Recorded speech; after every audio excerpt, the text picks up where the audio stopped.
What's your view on the work of this legislature? Well, I think it was a phenomenal legislature. We began with the first bill signing recognizing Women's Suffrage Day on December 10th. And that sort of set the stage for the collaborative work that we did during the session. I was particularly excited because I got to work with some really great legislators. And over the last couple of days, just this morning, we were signing pieces of legislation that are really important, impactful pieces of legislation. The veterans' home. There were pieces of legislation that had to do with making sure people didn't, pass buses on. And so what I said this morning when I closed the session is it was an honor to work with this legislature. What was particularly exciting is that there were a number of freshman bills that the freshmen said I could go to senior legislators. They helped me craft this. Both houses worked on the pieces of legislation. So I said, young, old, freshman, seasoned, Republican, Democrat, man, woman, this legislature worked together and did some really good work.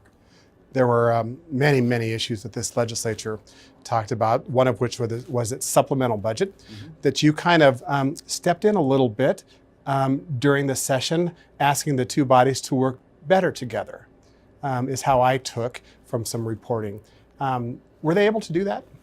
Oh, I think they were. I think leadership makes all the difference, and I'm not taking credit for that leadership. I think it was a collaborative effort on all of our parts. There were times when people felt like, oh, things are coming off the rails, you need to worry about that. It's a credit to the Speaker and the President that they were able to keep things on track. It made my job working with them that much easier. This morning and last night, actually, just a real spirit of camaraderie between all of us to get to the finish. But Wyoming still has some tough issues in front of it. Absolutely. You said in your inaugural address that we in Wyoming are not eager to take on new taxes, and especially so if we have not done our best to control expenditures. You have not presented your own first budget. You'll do that now, coming in November. But you have a sense now of where Wyoming is relative to its fiscal health. Has it done its best to control its expenditures, in your view? I think there's more to do. And where? Well, I spoke a little bit about capital construction projects. I spoke a little bit about not getting too far out in front of our skis. This, of course, was Governor Mead's budget. We added a couple of aspects to it that I think are important: weed control and the Veterans Center and a couple of other things like that. We have more work to do. I think there's some efficiencies we can bring. I still am going to work to collaborate and do a better job of synchronizing our economic development efforts. I think we have some more work to do there, and I'll have the chance to do that with our budget. Majority Floor Leader Barlow and the Senate's leader, Senator Doc Setter, last week on our show said that, and especially Representative Barlow phrased it this way: Wyoming has policy wants and Wyoming has policy needs. And we need to have the discussion about which is which. And it's going to take a strong executive to help us along, paraphrasing there. What is your role now, and how do you plan to include normal Wyomingites in Wyoming's future? Well, I've always been very engaged and get around the state as much as I possibly can, as you know, Craig, how much I enjoy this state.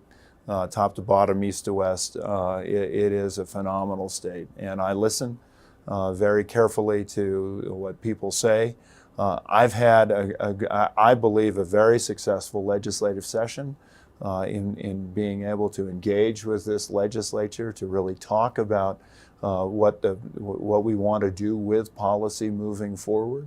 And I guess at the end of the day, I think we're going to be very transparent, and I think we'll be able to bring a good, robust discussion. Just take a look at economic development.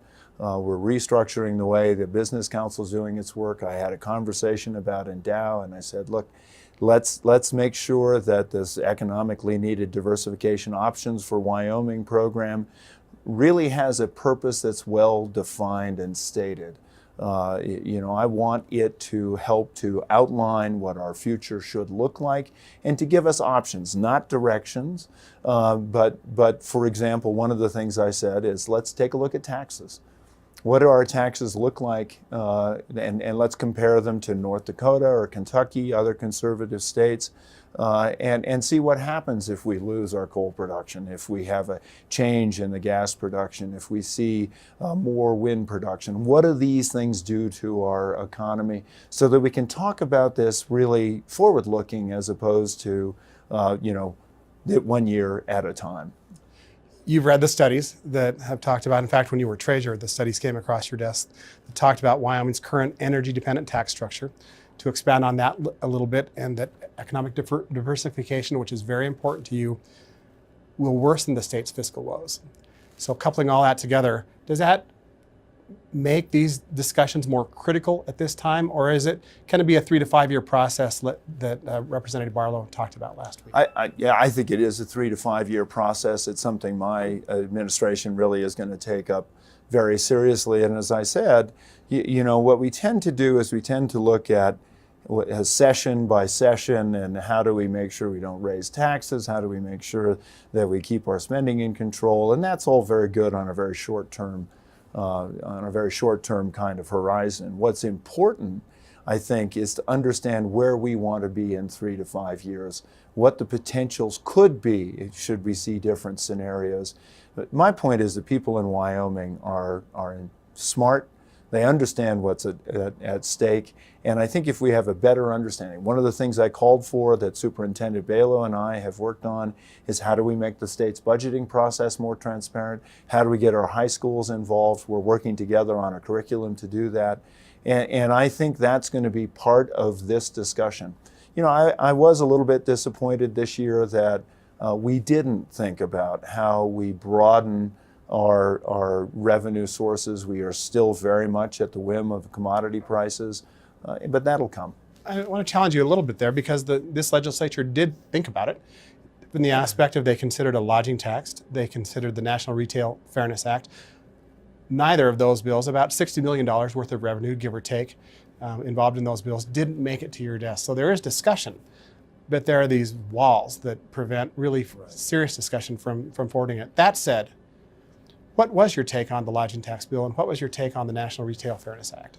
Well, I said during the campaign, and I felt that the lodging tax was something that the industry had brought forward. I think it was building a certain amount of, support behind it, a logic to it. And when it started to look like it might be successful, then it became more of a Christmas tree. People started loading more and more things on it, and it lost its way a bit. And I think the discipline of saying, if we are going to do a revenue source, we've got to think very carefully about it. We've got to make sure it goes through in a clean way. That's important. The retail throwback tax was a much more complicated story. It was trying to find a niche that was hard to explain. It certainly talked about an income tax, which is something that nobody in Wyoming ever wants to do. And it was really trying to put a very technical kind of argument together. I think it had challenges really from the start. I'm amazed it had the support it did. I do feel badly that the House kind of extended their neck a bit. Nobody in the House really wanted to do that. They felt like they had the momentum to do it, and yet the Senate kind of cut them off at the pass. Would you have supported it? I think it still had a lot of challenges to work through. It was hard to understand. There were some unclear aspects to it. One of the examples was Xanterra, which is the Yellowstone Park concessionaire, wouldn't have had taxes to pay, but Grand Teton Lodge Company would have had. And trying to explain why that's all fair and stuff was maybe some work to do with that? A lot more to do with that particular bill. And it sort of came out of, it hadn't gone through its normal, sort of legislative process beforehand. Yeah. I want to turn the page a little bit. You talked a lot in your campaign about local control, right, and how important local control is. Yet here comes Senate File 49 to your desk, and I'm speaking of the bill that would remove county zoning when planning the construction or expansion of private schools. It's a Teton County issue. It's on your desk. It is. A, are you going to sign it? And B, is that contrary to what you campaigned about? Yeah. I think let me put it this way. I am still thinking very carefully about this bill.